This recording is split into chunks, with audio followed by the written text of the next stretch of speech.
Do you agree that when respect and dignity is part of the foundation of a community and even larger, the society at whole, then of course there will be room and enjoyment for everyone to be a part of that foundation? Hi, I'm James Lynch, and welcome to the Pocbooks Update Moment. For this Sunday thought, I want to talk about briefly just the Constitution and the Declaration, of our rights here. People have heard said many times from famous people and maybe even yourself that the Declaration states all men are created equal, that they are endowed by their Creator with certain unalienable rights, that among these are life, liberty, and the pursuit of happiness. With that being said, the Constitution also works in conjunction with this, and when they were, establishing the government to have something solid, and people may say for the people, it references, again, even the subject matter of religion, how the government would not establish one, nor interfere in the rights of persons to worship. See, I'm paraphrasing this, but that still is what it was basically saying, that it is not going to promote a religion, but it's not going to interfere either.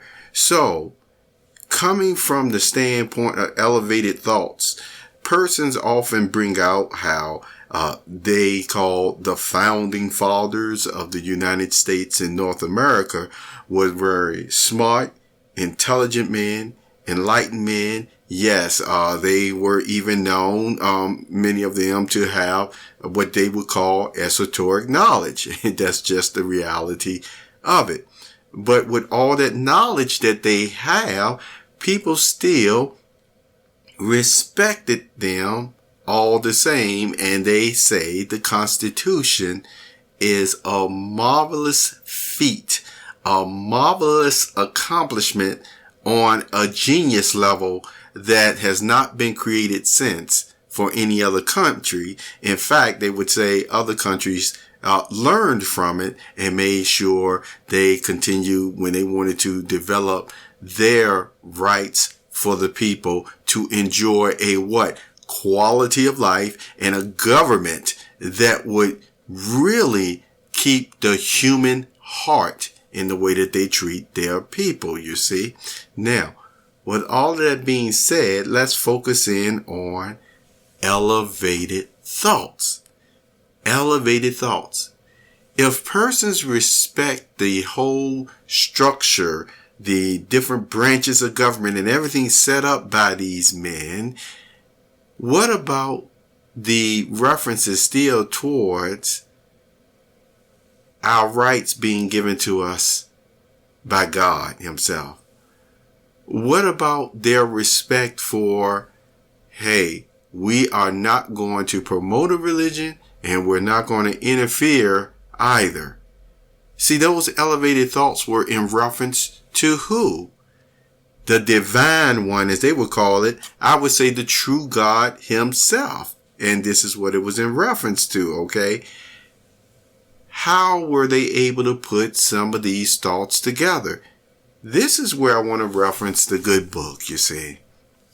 In the good book, if you go to Exodus, many persons have read the, quote, 10 Commandments, unquote.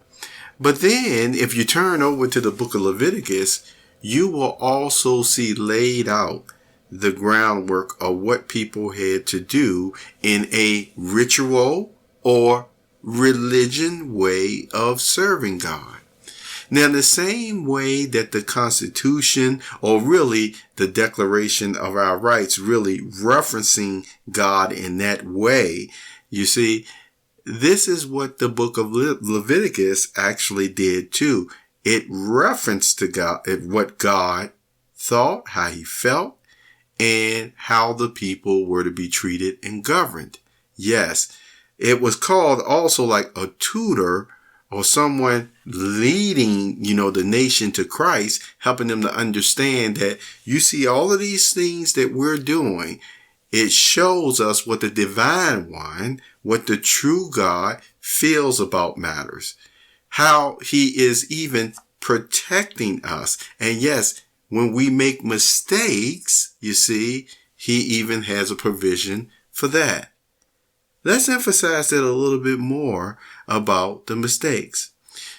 Remember when I said in the Declaration of Rights and the Constitution how you can tell the founding fathers were still referencing the divine one? That helped to put something, the king in the spirit realm still in its proper place. Do you agree? In its proper place to the point of, even if we don't respect and dignify one another, before we go any further with, mistreatment of one another, we have to remember where our rights come from and who we are accountable to, you see. Going right back to the book of Leviticus. That does the same thing.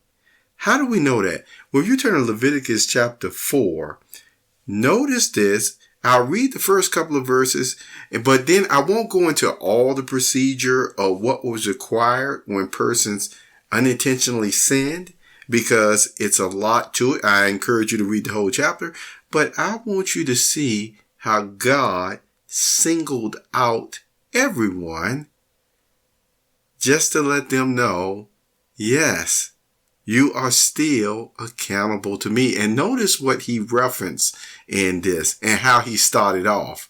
How did he start it off? He started off on a spiritual note. And notice this in Leviticus chapter 4, and this from the New World Translation.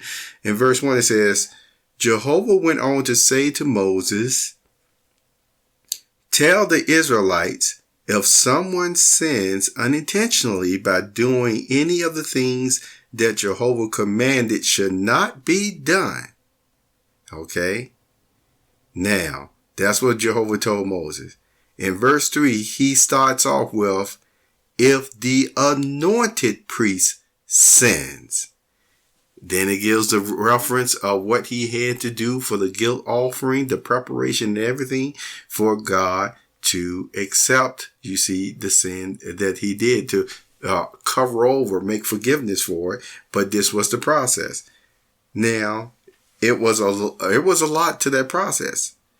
However, let's move over to verse 13, where Jehovah then says, now, if the entire assembly of Israel has become guilty by committing a sin unintentionally, but the congregation was unaware that they had done something that Jehovah commanded them not to do. See, notice, there go that reference to commanded or doing something that they were not to do. Okay?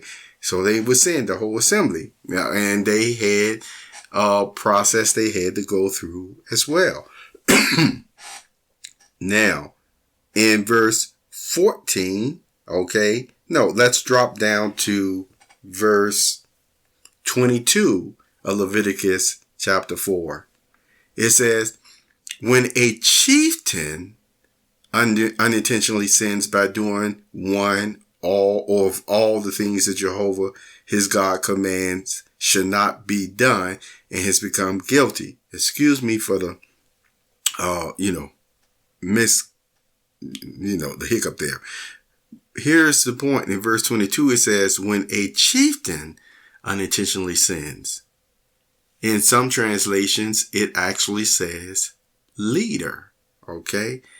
What is this showing you?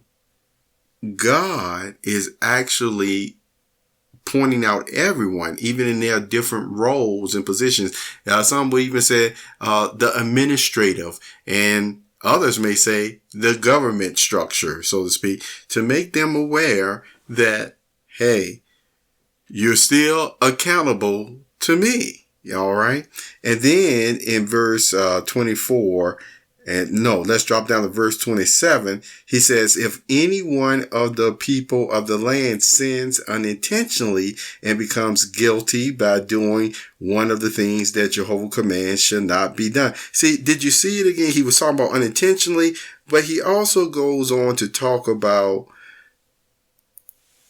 this is what I commanded not to be done.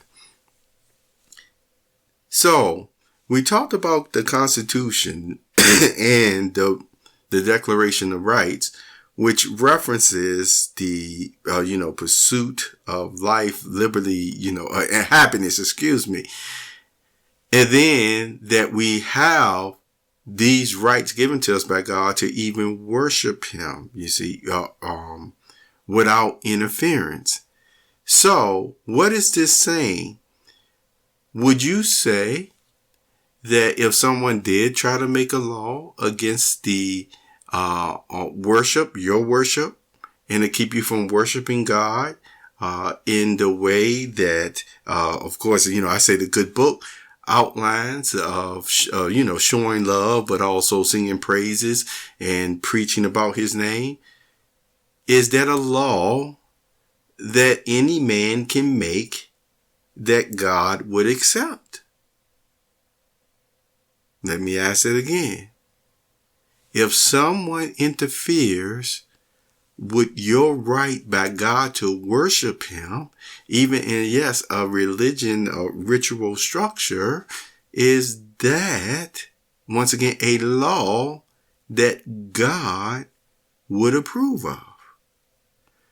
Would someone who makes a law like that then be accountable, even as a leader, to God for making such laws? You see, elevated thoughts. Now, in closing, I want to talk, since we are talking about forgiveness of sins, and you've heard me mention quite a bit then in Jesus' day, because remember, we don't go through all this process of sacrificing an animal and cleaning it in such a way to prepare it before God for a sacrifice. It talks about in the law, and Paul talked about it even in the book of Hebrews and everything, where he said, these sacrifices of animals and everything is no longer needed because Christ fulfilled the law. On a side thought of this, I really want to emphasize there were other processes that went with atoning of sins once a year and things of that nature. And before I make this statement, I'm going to reference Romans chapter 10 one time, where Paul was talking about the people, and he was saying, I bear witness that they have a zeal for God, but it is not according to accurate knowledge. And Paul often did run into people who were still actually, whether it was sacrifices, whether it was the unknown gods or things of that nature, they were actually still doing things and saying, or feeling that they were pleasing to God, even when it came to all the parts of the law that it said Jesus fulfilled that we would no longer have to do. And see, that is very important. From the animal sacrifices to the goat for Azazel, if I'm saying it right, to everything, because a lot of people put lock, stock, and barrel even in that. And I'm not going to even go deep into that. But this is one of the reasons why Jesus said, you will know the truth and the truth will set you free.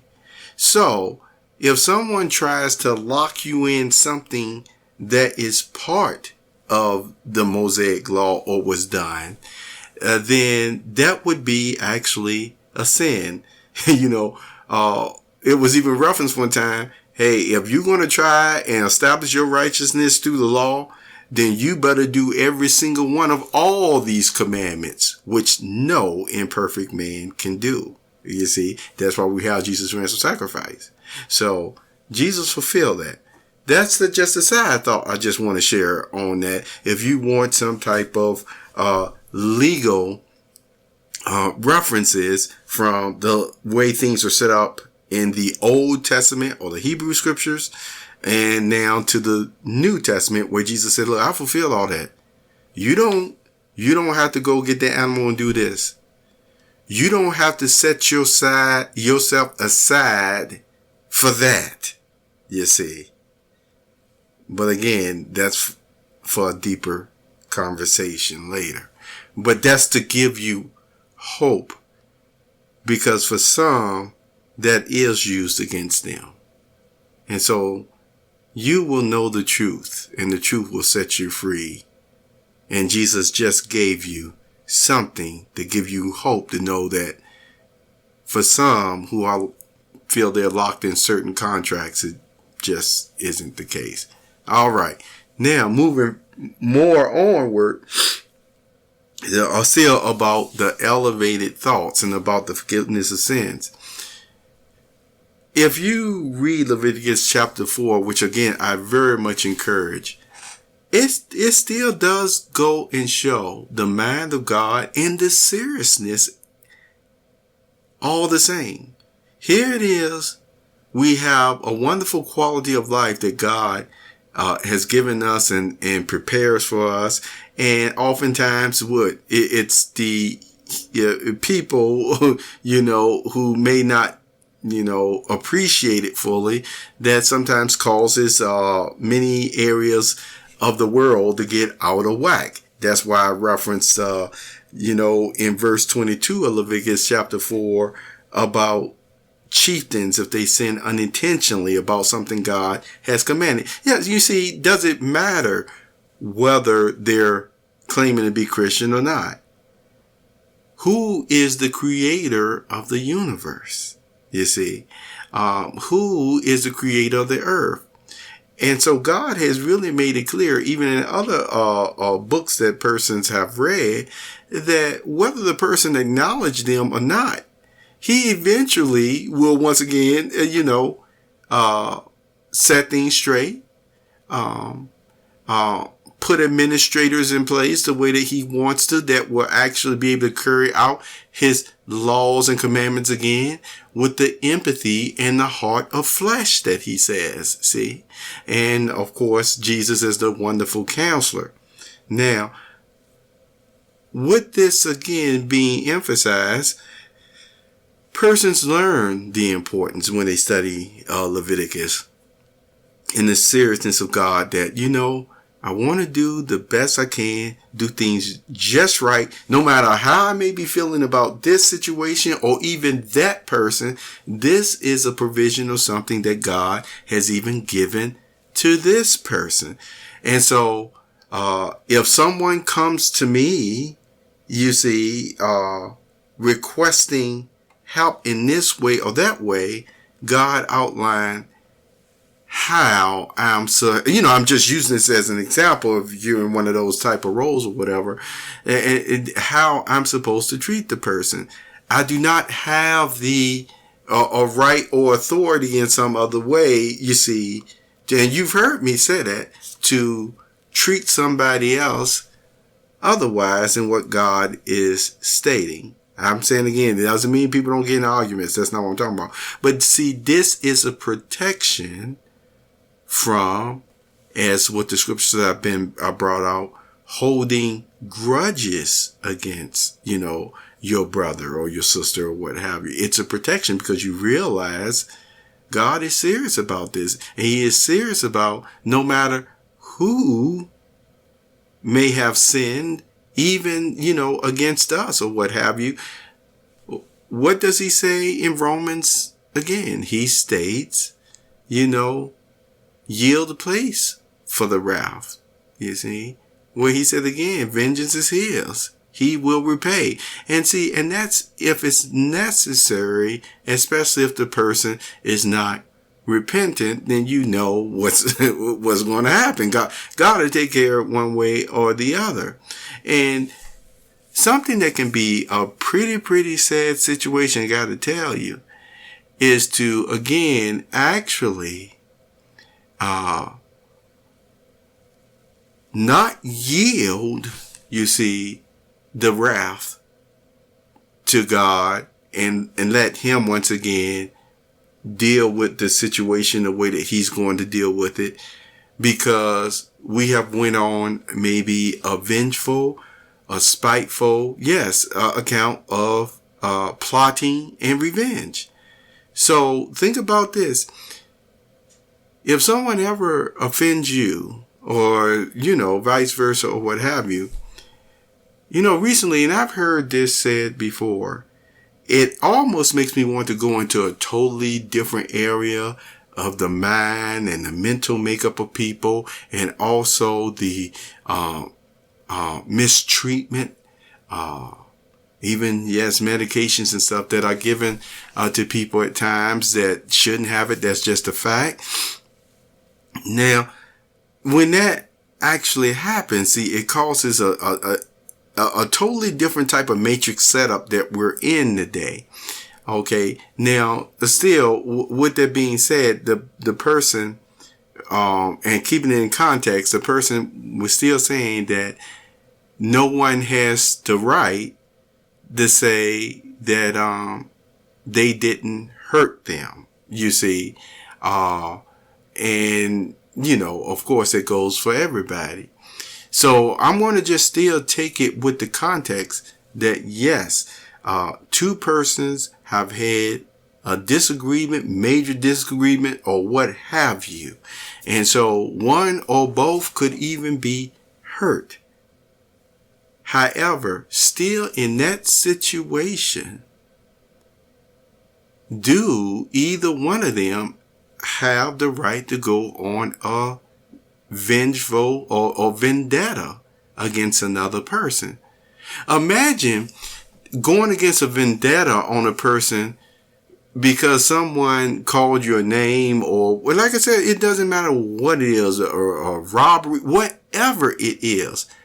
But then they go on a vendetta for weeks and months and years on end. Is that yielding place for the wrath for God? This is very important to keep in mind. Let me ask you the question again.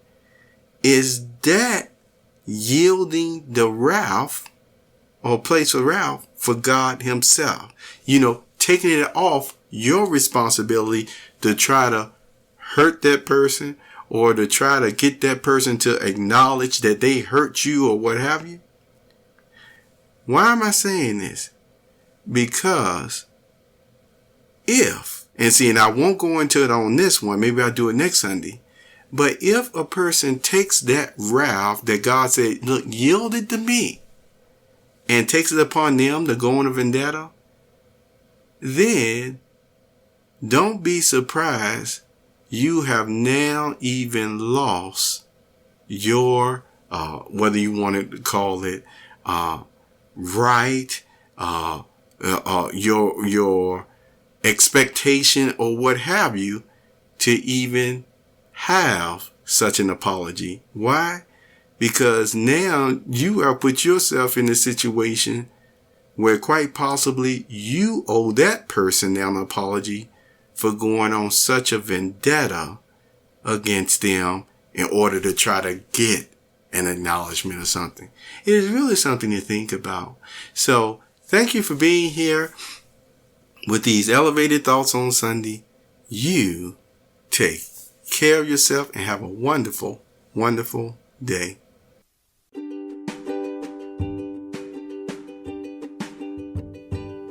You have just listened to the Perceptive Readers Podcast. Remember, until next time, if you read something that encourages you to improve or enhance your life for the better, it becomes your reality.